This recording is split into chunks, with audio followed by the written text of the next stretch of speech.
Bonsoir. Tout autre sujet. Je ne sais pas si vous avez remarqué, je fais des petits sketchs de temps en temps. Et j'aime bien faire Voldemort parce que je pense que ce personnage a été complètement sous-exploité au cinéma. Je pense que c'est un échec cuisant, carrément. Et personne n'a remarqué parce que il y a eu une trop grosse fame autour des Harry Potter.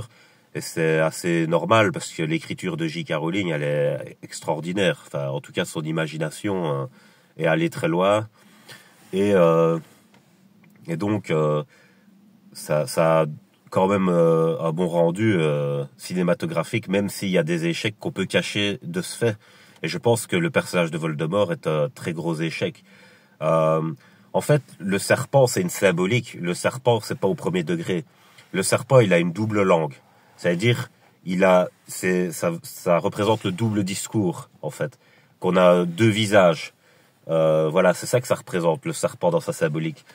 Et donc, Voldemort, c'est ça qu'il représente. Mais il doit pas lui-même ressembler à un serpent. Et ça, c'est de la caricature. C'est pour ça que c'est pas très bien fait, je trouve. Ralph Fiennes, j'ai déjà vu dans d'autres films. C'est un bon acteur, voilà. Mais dans celui-ci, non. On lui a pas fait un bon personnage pour qu'il puisse le jouer correctement. Non, moi, je pense que c'est complètement échoué. Et d'ailleurs, je pense que J.K. Rowling, elle devrait faire, parce qu'elle a fait les Animaux Fantastiques aussi, elle devrait faire une œuvre sur la vie de Voldemort. Ça serait super épique qu'elle l'écrive et puis qu'après on l'adapte au cinéma avec un autre acteur qui serait moins caricatural, et ce serait un super film. Je suis sûr et certain que ça aura un super franc succès. Euh, mais mais pour moi, c'est à partir du deuxième Harry Potter, je pense que c'est devenu pourri. Parce qu'ils ont changé de réalisateur. Le premier réalisateur, c'était Chris Columbus. Vous voyez bien que les Harry Potter sont plus colorés. Ils sont plus beaux à regarder. Voilà, il y a des couleurs plus vives, etc. Au niveau des décors et tout. Et puis quand on arrive au 3, ils ont changé de réalisateur. Tout Poudlard a changé. Tu vois bien que c'est plus le même château que dans le premier et le deuxième. Et il a noirci l'œuvre. Il en a fait un peu un genre d'Underworld. Et là, j'ai trouvé que c'était complètement raté.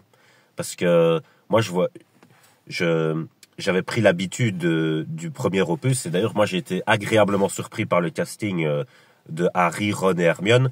Hermione, c'est la meilleure pour moi. C'est celle qu'on a le mieux choisie. Parce que moi, j'avais une imagination, vu que j'ai lu les livres avant que les films ne sortent. Donc, j'avais ma propre imagination. J'avais essayé de créer des visages moi-même sur l'œuvre que j'étais en train de lire. Et Hermione, pour moi, elle a été mieux choisie que mon imagination à moi. C'est-à-dire, Hermione, je l'imaginais moins bien que ce qu'on l'a fait à l'écran. Et ça, je trouve, c'est une très grande réussite, par contre. Mais Voldemort, je trouve que mon imagination, elle était 100 fois mieux que ce que j'ai vu à l'écran. C'est un personnage raté, pour moi. Il y avait un potentiel antagoniste qui était quand même assez extraordinaire. Et là, pour le coup, c'est pas le cas.